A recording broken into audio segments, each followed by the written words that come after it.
الله أكبر الله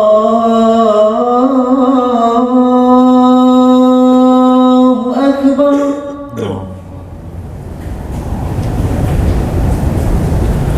لا إله إلا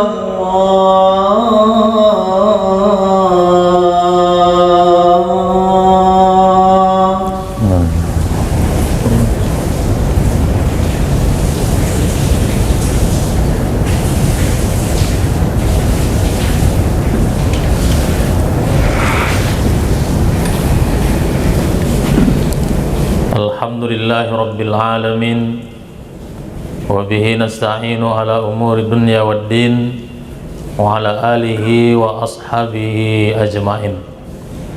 Ashhadu an la ilaha illallah wahdahu la syarika lah, wa ashhadu anna Muhammadan abduhu wa rasuluhu la nabiyya ba'dah. Allahumma salli wa sallim ala sayyidina Muhammad wa ala alihi wa ashabihi ajma'in. Usikum binafsi bitaqwallah faqad fazal muttaqun. Qala Allah Ta'ala fil Qur'anil Karim, a'udzu billahi minasy syaithanir rajim. Ya ayyuhallazina amanu taqullaha haqqa tuqatih wa la tamutunna illa wa antum muslimun. Ma'asyiral muslimin, jemaah Jumat yang dimuliakan Allah, bersyukur kita kepada Allah karena pada Jumat kali ini kita masih diberikan nikmat yang banyak oleh Allah Subhanahu wa Ta'ala. Banyak saudara kita yang hari ini diberikan nikmat kesehatan, tapi tak dapat dia melaksanakan kewajiban sholat Jumat karena barangkali sedang dalam perjalanan musafir, maka ada uzur syar'i baginya, tak perlu melaksanakan sholat Jumat, ada rukhsah, keringanan.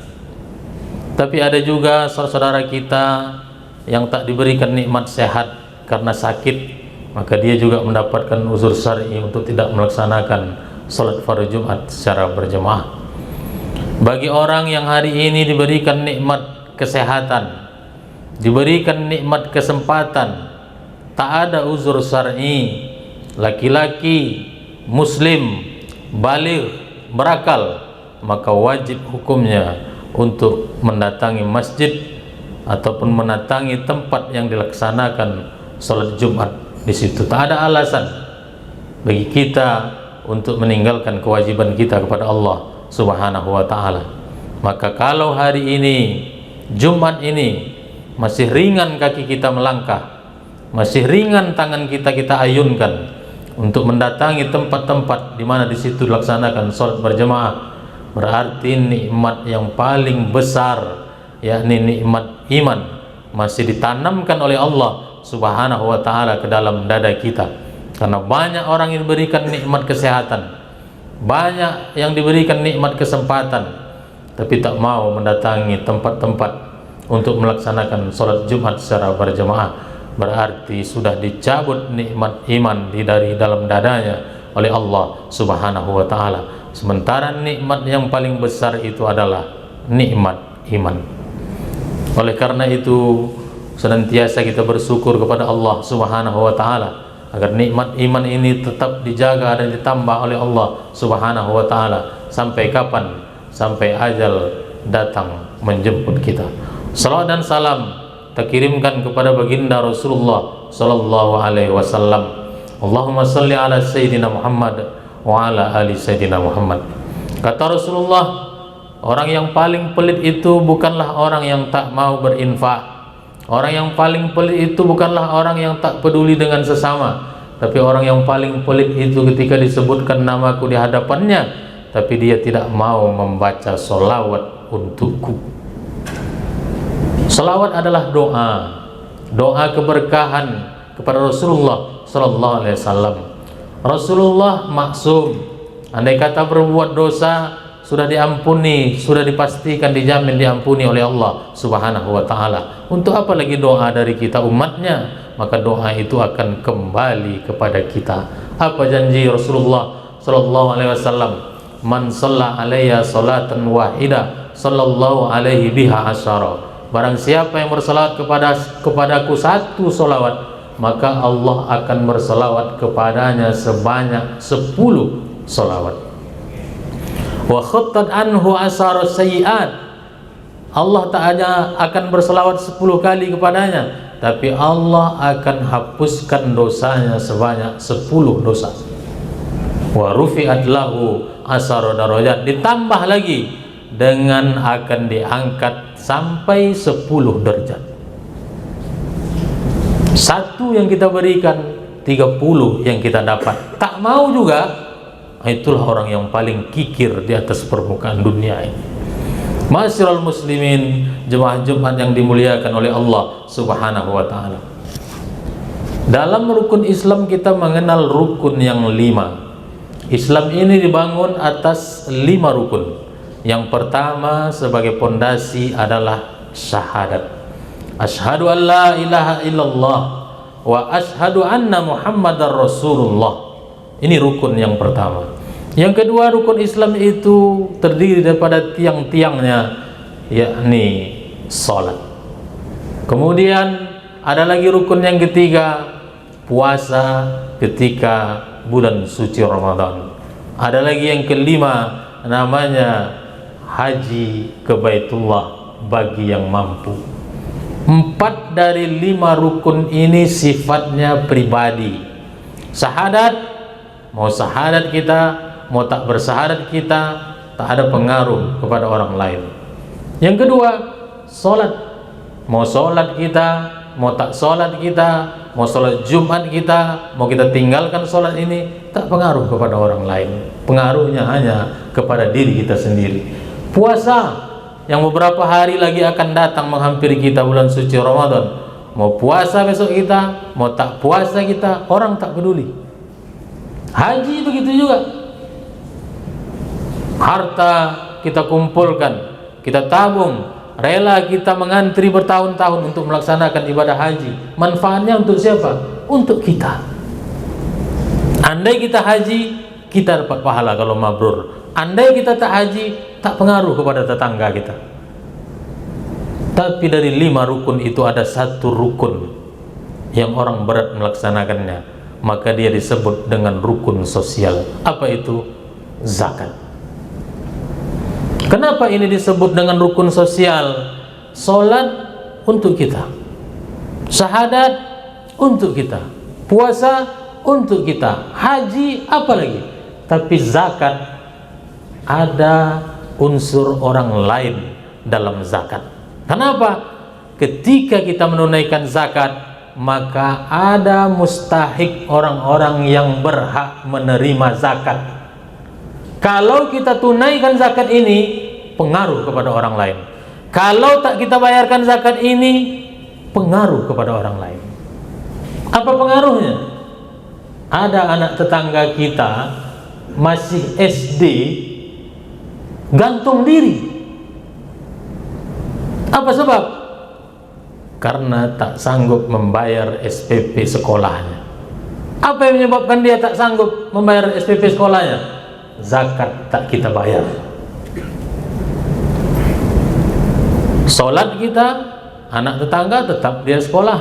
Tak solat kita, dia tetap juga sekolah. Tapi kalau zakat tak kita tunaikan, sementara sudah cukup nisab dan haulnya, sudah kategori wajib dikeluarkan, tak kita bayar. Dampaknya adalah ada orang-orang yang berhak menerima zakat, tak menerima karena kita tahan zakatnya.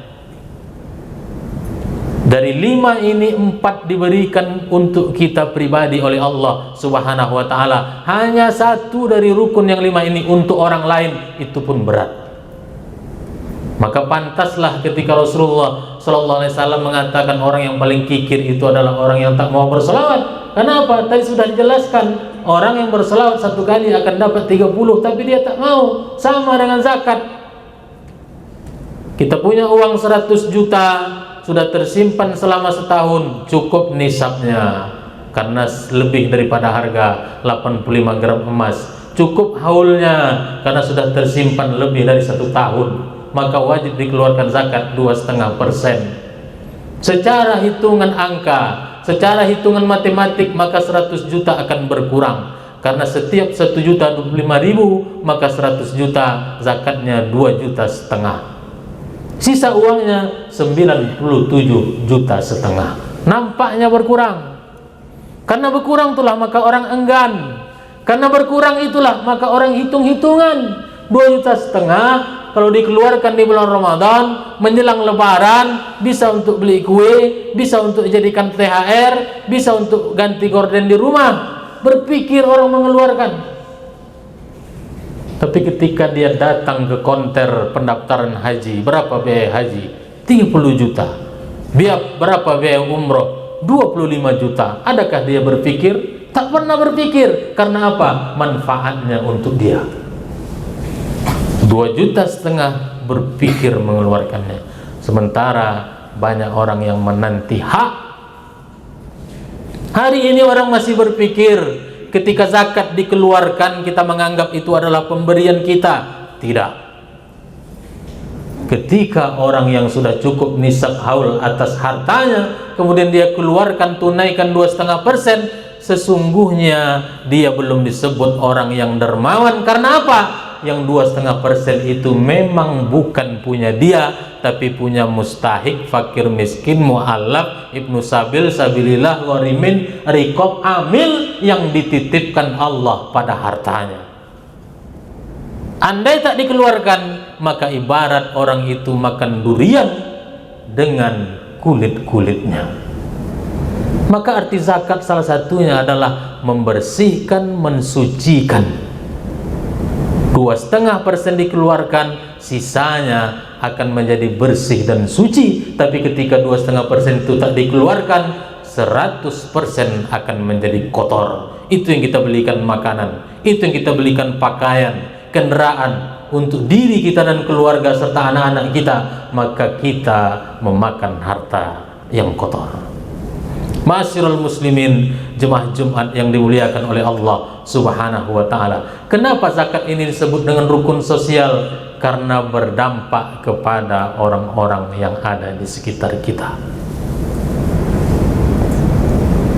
Ketika ada orang mengetuk pintu rumah kita, dia datang karena ada dua kelompok orang-orang miskin. Yang pertama, dia meminta-minta. Wa fi amwalihim haqqun lis-sa'ili wal mahrum. Dalam hartamu itu ada hak daripada orang yang meminta-minta. Ada orang miskin datang, diketuknya pintu rumah kita atau diketuknya kaca pintu mobil kita, meminta-minta. Sesungguhnya mereka diutus oleh Allah Subhanahu wa ta'ala untuk membantu kita, mengingatkan kita bahwa mungkin ada hak daripada orang lain, hak daripada mereka yang belum kita keluarkan. Tapi ada juga orang miskin ini wal mahrum. Mereka menjaga muru'ah, mereka menjaga kehormatan. Dia miskin, dia susah, tapi tak mau dia mengetuk pintu rumah tetangganya yang kaya. Tak mau dia menunjukkan, menampakkan kemiskinannya. Ini yang mesti kita cari. Siapa yang akan mencari? Para amil, para pegawai yang bekerja di badan amil zakat, yang bekerja di lembaga amil zakat, yang di YBM BRI. Mereka lah yang bertugas untuk mencari yang mahrum, yang menyembunyikan kemiskinannya. Mereka tak datang mengetuk pintu kantor kita, tapi kita mesti mendeteksi mereka karena mereka membutuhkan uluran tangan dan bantuan dari kita sebagai amanah yang disalurkan oleh para muzaki ke dalam lembaga zakat yang kita kelola. Kaum muslimin, jemaah Jumat yang dimuliakan oleh Allah Subhanahu wa ta'ala, sejak kita akil balik hingga hari ini sampai nanti ajal menjemput kita, adakah kita yang berani menjamin bahwa sholat yang kita kerjakan pasti diterima oleh Allah Subhanahu wa ta'ala? Adakah kita yang berani menjamin bahwa puasa yang kita kerjakan sejak kita mukallaf dulu hingga hari ini sampai nanti kita meninggal dunia tak ada lagi kewajiban puasa, bahwa puasa kita itu akan diterima, pasti diterima oleh Allah Subhanahu wa ta'ala? Adakah kita yang berani menggaransi yang sudah menunaikan umroh, melaksanakan haji, bahwa haji itu pasti mabrur, pasti akan diterima oleh Allah Subhanahu wa taala, diganti, diberikan ganjaran yakni surga oleh Allah Subhanahu wa taala. Ada yang berani menjamin, menggaransi? Tak ada satupun. Tapi ketika ibadah sosial, hari ini selesai kita melaksanakan sholat, kembali kita ke tempat kita masing-masing. Mungkin ada yang keluar dari gedung menara BRI yang megah ini, di tengah jalan kita tengok ada orang yang kecelakaan, terjatuh. Adakah kita berpikir untuk menolong orang itu? Tidak. Langsung kita mengulurkan tangan. Kalau jatuh kita bantu dia berdiri, kendaraannya kita pinggirkan, kita bantu spontan. Ini lebih ikhlas.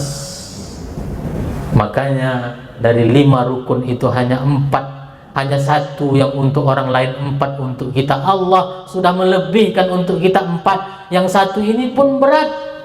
Padahal inilah mungkin ketika kita tanpa sadar dipotong karena kita ada kebijakan di tempat bekerja bahwa potong langsung zakat 2,5%. Kita tak tahu kemana itu disalurkan. Kita tak tahu siapa yang menerima. Kita tak kenal siapa yang menerima zakat kita. Tapi mungkin dari tengadahan tangan mereka, dari tetesan air mata mereka ketika menerima bantuan dari lembaga zakat, doa-doa mereka itulah mungkin nanti yang akan menyelamatkan kita di padang mahsyar. Sementara sholat, puasa, haji, mungkin kita tak ikhlas mengerjakannya, mungkin kita pamer, mungkin kita mengharapkan pujian dari orang yang ada di sekeliling kita, sehingga ketika ditengok catatannya banyak tapi nilainya tak ada karena ria, pamer, sum'ah. Tapi ada yang membuat kita selamat dari padang mahsyar, yang membuat kita selamat dari azab kubur, yang membuat kita lancar meniti jembatan Siratal Mustaqim, tak jadi dicampakkan oleh malaikat Malik ke dalam neraka, tapi justru ditarik oleh malaikat Ridwan masuk ke dalam surga. Kita pun heran, bertanya-tanya, apa yang menyebabkan aku dimasukkan ke dalam surga, wahai malaikat Ridwan? Barulah dibukakan CCTV, ternyata apa yang tanpa kita sadari, dari potongan zakat 2,5% itu sampai kepada tangan-tangan orang fakir, orang miskin. Tak jadi anaknya berhenti keluar dari sekolah karena sudah terbayar SPP-nya, karena zakat kita yang kita keluarkan tiap bulan ataupun tiap tahun. Dari doa mereka lah kamu pantas diselamatkan dari neraka. Oleh karena itu kaum muslimin, sidang jemaah Jumat yang dimuliakan oleh Allah Subhanahu wa taala, kesempatan kita beramal sosial ini amat sangat luas. Salat ada waktunya, ada batasnya. Puasa yang wajib hanya di bulan Ramadan, haji hanya setahun sekali. Tapi ibadah sosial setiap saat, kapanpun, dimanapun kita berada, kita bisa melakukan amal sosial, menolong, peduli kepada orang yang kesulitan, itu termasuk amal sosial. Dan cenderung keikhlasan kita akan lebih terjamin ketika kita beribadah sosial, menolong orang-orang yang ada di sekitar kita, tanpa kita meninggalkan syahadat kita, tanpa kita meninggalkan sholat, tanpa kita melalaikan puasa, tanpa juga kita tidak menyempurnakan agama ini apabila sudah mampu, yakni melaksanakan haji ke Baitullah. Inilah yang dapat kita sampaikan dalam khutbah yang singkat ini. Mudah-mudahan hidup yang singkat ini bisa kita gunakan dan manfaatkan dengan cerdas memanfaatkan waktu, ketika waktu-waktu yang ada itu tidak kosong dari kita berbuat sosial, menolong kepada sesama. Fa'tabiru ya ulil absar la'allakum turhamun.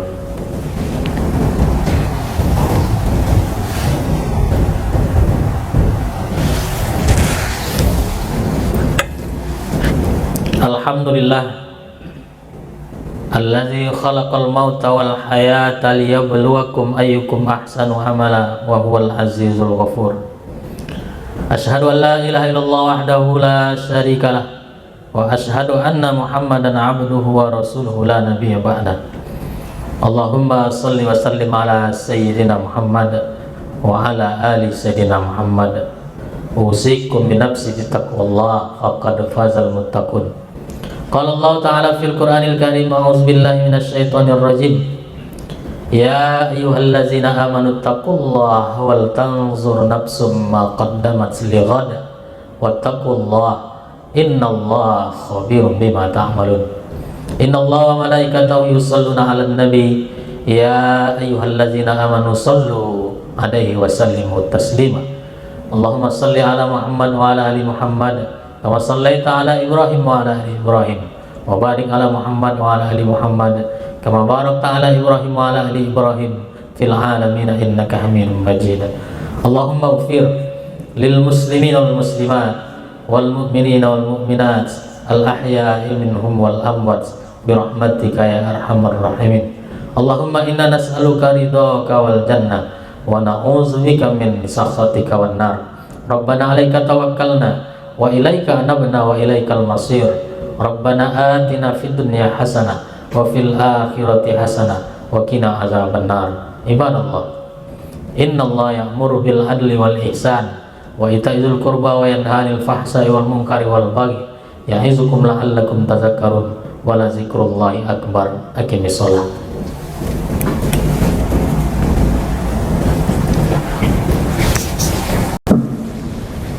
Allahu akbar, Allahu akbar. Asyhadu an la ilaha illallah, asyhadu anna Muhammadar Rasulullah. Hayya 'alas shalah, hayya 'alal falah. Qad qamatis shalah, qad qamatis shalah. Allahu akbar, Allahu akbar. La ilaha illallah. La ilaha illallah.